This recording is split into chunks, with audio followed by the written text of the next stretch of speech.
勃起長度短唔短啊？有7-8厘米吧。除褲，俾我睇睇。今年幾大啊30歲， 30，結婚未啊？結咗。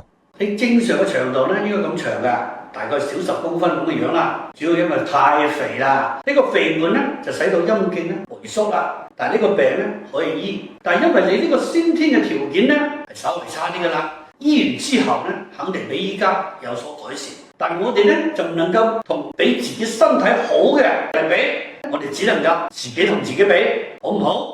分兩期，先做抽脂，抽完脂之後咧再做延長。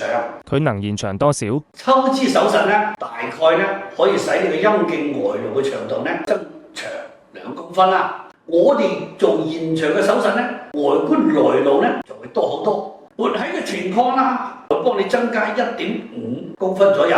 所以咧，整個勃起嘅長度咧就能夠達到3公分，就比你依家咧能夠長多3-4公分啦。我哋會具體咁幫你測量嘅。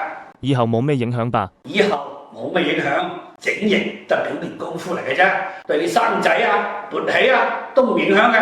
入邊嘅神經血管，包括睾丸嘅生殖都唔受影響。